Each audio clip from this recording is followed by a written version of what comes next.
Okay, let's see. This is kind of a fun question because I want to take it in a certain direction.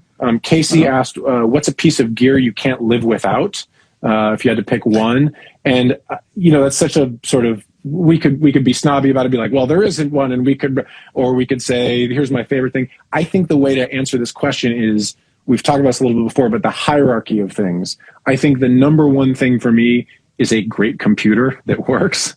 The number two thing is monitoring. And for me, the number three piece of gear, because I'm a writer producer primarily, is a great vocal mic. I think it's probably those three in that order. If the computer's not right, if your computer's crashing, if you got pirated stuff or an old OS, or the USB thing is sticky and your drive keeps getting disconnected, that's the number one thing, is getting a great working computer so you can make the things. And then I think you'd probably agree, after that it's monitoring so you know what you're hearing. And again, it doesn't mean if you have no money to save up until you can buy the most expensive monitors, but that's definitely the second most important thing for me. And then for me, it's a vocal mic. Do you have past monitoring in computer? Do you have a sort of favorite piece of gear or a favorite thing you like? It's kind of those two. You could probably do it with just a laptop and a set of PMCs and you're set. Yeah, I when I think about my setup, is my favorite setup, which I have a bunch of tube gear that I use, all the same. They're all the same VLCs. EQ, preamp, just to give some warmth to a lot of digital sounds. And I could go to another studio and mix without that, with good speakers. Like, I go mix at Mike Miller's. I mean, he has some of the gear too. He doesn't have as many as I do, but we use them occasionally. When we're doing Atmos, it's a lot of in the box, except for 16 dB boost of low end on the VT5 Burn EQ, which is just insane on bass. But could I live without anything? Yes. This is a longer form answer, but I want to figure out a way to be, if it's possible for me, who is built around comfort.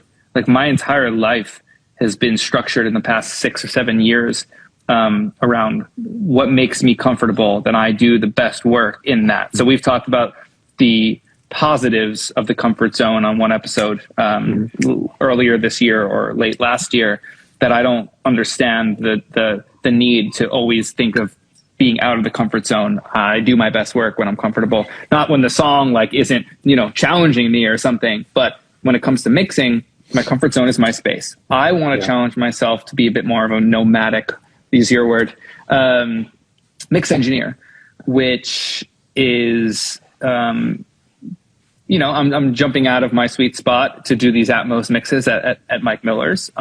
Still have amazing PMCs surrounding me. So I'm not that far out of the comfort zone. The room sounds great, but I would like to just be able to go anywhere and not rely on my space. I don't know if that's possible. I don't know if I need to do that. I don't know why I think that way, but it would be nice to be able to go to Santa Barbara like I love to and mix up there in a hotel room with an attack wall, if I could. It sounds like a lot of work to set up things, but I wouldn't be bringing my gear. So my brain is a bit more wired these days to not be in love with a piece of gear and necessity. But if I had to answer, the computer doesn't come to mind, just because it's so. If you don't have a good computer, what are you doing? Well, it's an important thing for. I mean, you've very important thing. You're totally right. I wouldn't have answered that, but of course that's the most important thing. But for me, it's the PMCs. It's a great pair of trustworthy monitoring that has as full band of a spectrum of replication that I could possibly have in a good room. That's really all that matters. Yeah, and speaking of the gear thing, I think, again, I totally agree, and we don't do exactly the same thing, although I do have a song coming out Friday that I mixed. Don't tell anybody. I'll send it to you, and you can give me criticism on it. Oh, it's too late. But yeah, I think beyond computer and monitoring, for me, it's a vocal mic. And when I've been traveling around, I've taken one of my vintage U87s. I have a pair that are very, very close. They're not matched. They were bought separately, but I think I gave them to Klaus Hein years ago, and or gave one of them and gave him the second one to kind of match it. And they sound really, really close.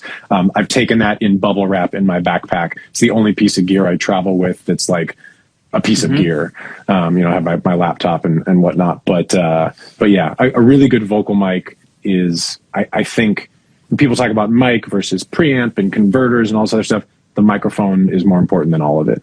And all the modeling is fine, but just a great microphone, I think, is my number one piece of gear. Thanks for watching. Just a reminder, all of this content is free. There's no secret knowledge here. We don't have sponsors. We don't run ads. We don't have a Patreon. All that we ask in return is that you share it with somebody. Thanks.